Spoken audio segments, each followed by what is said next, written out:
मनोज मिश्रा जी गाजियाबाद से। राधे राधे। राधे राधे महाराज जी।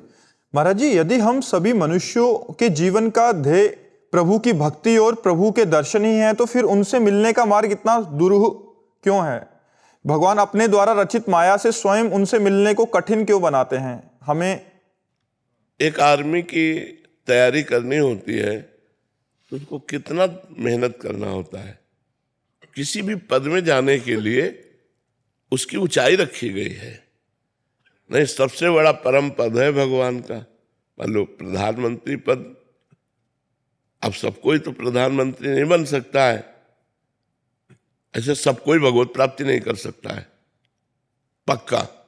क्यों? क्योंकि विषयों में इतनी प्रीति है कि वो छोड़ ही नहीं पाता है। अब सुनता है, भोगेश्वर प्रसक्ता नाम तया प्रहत चेतसाम व्यवसायत्मिका बुद्धि समाधो न विधीयते। जिसका भोग और ईश्वर ने चित्त अपहरण कर लिया है, वो कभी ये निश्चय नहीं कर पाता कि मुझे भगवत प्राप्ति करना है। बाबा जी बनने पर भी दुनिया का प्रपंच ही बटोरना शुरू हो जाता है, प्रपंच त्याग नहीं होता है। ये करना, वो करना, ये वो, बस इसी में लगाए रहती है माया। सब कोई भगवत प्राप्ति नहीं कर, क्योंकि वो परम पद है। जिम को पाव भगत एक मोरी, कोई बिरला। भगवान शंकराचार्य जी ने लिखा, हजारों मनुष्यों में किसी एक के अंदर मुमुक्षुता जागृत होती है कि मैं इस संसार से मुक्त हो जाऊं। तो अगर महान पद को ऊंचाई पे न रखा जाए और उसमें मेहनत, परिश्रम, श्रम न रखा जाए, तो उसकी महिमा क्या होगी? एक हमारे यहां रंगनाथ जी के मेला में एक खेल होता है। एक लगभग 20-25 हाथ लंबा खंभा गाड़ा जाता है और उसके ऊपर लाखों की सामग्री टांगी जाती है और मनुष्य शरीर के ऊपर ही चढ़ करके वहां जाना होता है और दोनों तरफ सीढ़ियों से घी और दही की धार डाली जाती है मनुष्य शरीर के ऊपर। अब आप देखो, बिल्कुल ऐसे ही परमात्मा प्राप्ति के लिए है। ऊंचाई पर जो लक्ष्य है उसमें लाखों की सामग्री है, उसमें स्वर्ण भी होता है, उसमें मेवा भी होती है, उसमें रुपया भी होता है, बहुत चीजें होती है, लाखों की सामग्री होती है। 1 लाख नहीं, लाखों की सामग्री होती है। अब बड़े बड़े पहलवान हमने देखा है, चढ़ते हैं, अब उधर तेल धारा, घी धारा, दही धारा डाली जाती है। अरे यार, जब देना ही है तो इतना विघ्न क्यों डाल रहे हो? अब मनुष्य शरीर में केवल लंगोट पहने, कोई कपड़ा नहीं। अब जब तेल और घी पड़ेगा तो फिसलेगा कि नहीं फिसलेगा? वो 10वें बार फिसल के आते हैं चढ़ते चढ़ते, और वो बराबर जैसे जैसे वो चढ़ते जाते हैं वैसे वैसे तेल घी डालते जाते हैं। अब जब उनमें से 10 बार 11 बार गिरे और जब चढ़ के जाते हैं तो पूरी समाज तालियां बजाती है और वो उठा करके अपना लक्ष्य चूमते। आया आनंद कि नहीं आया आनंद? अगर ऐसे ही किसी को दे दे तो क्या आनंद आया? वो आनंद आया जब इतना श्रम किया, तब उस लक्ष्य को समझ पाए कि हाँ भाई ऐसे। तो भगवत प्राप्ति में बिल्कुल यही क्रिया है। एक माया का बरसात कर देते हैं भगवान। चढ़ो, फिसलना नहीं है, फिसलना नहीं, चढ़ो, इस ऊर्ध्वगामी हो। भगवान ऊर्ध्व है। ऊर्ध्वमूलम मधाशाखा मस्वत्तम प्राहुरभ्यम, तो ऊर्ध्व की तरफ। विषय अधा है, विषय अधा पतन है, वो ऐसे है और भगवान का ऐसे है। और जब ऐसे चढ़ना शुरू करते हैं तो भगवान भोगों की बारिश कर देते हैं, फिसलन की। कंचन में फिसल जा, कामिनी में फिसल जा, इसमें फिसल जा, उसमें। अब फिसलता भी है साधक, फिर तैयार हुआ, फिर चढ़ता है, तो कई कई जन्म लग जाते हैं भगवत प्राप्ति में। जैसे किसी को अभी भगवत प्राप्ति हो गई, जन्म लेते ही 2-4 वर्ष साधना की, तो आज से नहीं लगा, वो कई जन्मों से वो लगा हुआ है, तब वो जाकर भगवत प्राप्ति होती है।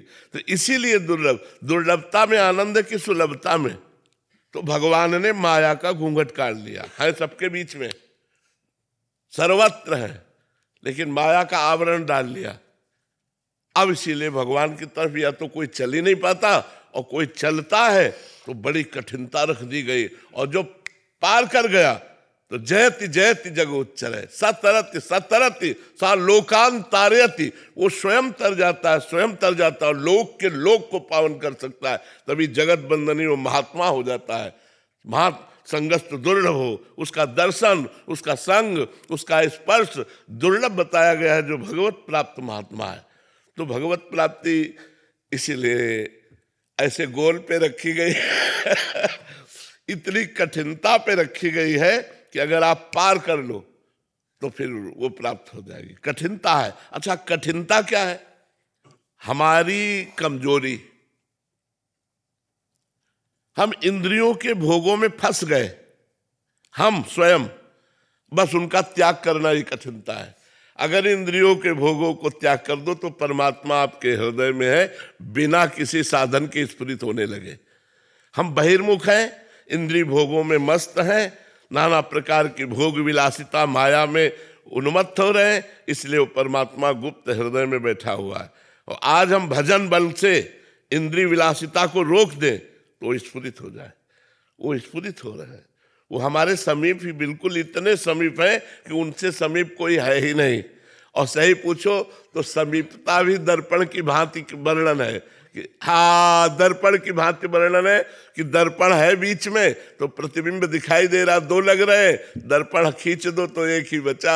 ऐसे ही ये जो अंतःकरण रूपी दर्पण है, ये शांत हो जाए तो एक ही बचा, ब्रह्मविद ब्रह्मयु भवति, ब्रह्मविद ब्रह्म जानत तुम्हें तुम्हें हो जाए। इसीलिए भाई कठिनता पे रखा गया है। अगर सहज हो जाए तो फिर उसका महत्व क्या हो जाए। तो इसलिए भगवान ने माया का आवरण डाल करके बैठे हुए हैं कि आप माया, और देखो सुविधा भी दे दी, भगवान के मार्ग बताने वाले शास्त्र, भगवान के मार्ग बताने वाले संत, और क्षमा भी कर दिया। हजारों अपराध हो जाए तो क्षमा, मान लो हजारों बार गिर जाओ तो क्षमा, चलो आगे बढ़ो भगवान के मार्ग को। तो प्राप्त करना कौन? ईमानदारी से सोचो, क्या हमारे हृदय में जलन हो रही है कि भगवान की प्राप्ति के बिना हमारा आज का भी दिन गया? आप विचार करके देखो। जैसे हमें भूख लगी हो तो केवल भोजन की खोज होने लगेगी, प्यास लगी हो तो पानी की खोज होने लगी। क्या ऐसी परमात्मा की खोज हो रही? नहीं हो रही।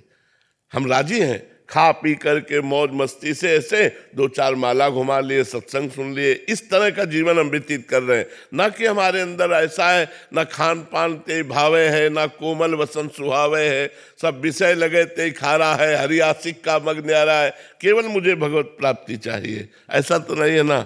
हाँ, तो इसीलिए भगवत प्राप्ति दुर्लभ है, नहीं तो भगवत प्राप्ति सुलभ है।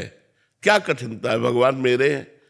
कठिनता हमको इसलिए लग रही है कि हमने विषयों में अपने मन को दे रखा है। अब वो मन विषयों से हट जाए और भगवान में लग जाए, बस हो गया, इतनी बात है। अब हटाने में जन्म के जन्म लग जाते हैं और इसी जन्म में भी हटा दे। अब हटाने की सामर्थ्य भगवान के नाम बल से आएगी, गुरु पूजा से आएगी, गुरु उपदेश से आएगी, गुरु कृपा से आएगी। तो माया का ऐसे पर्दा हटा और भगवान का साक्षात्कार हुआ। भगवान दुर्लभ मिलना नहीं, कठिन है माया का त्याग करना।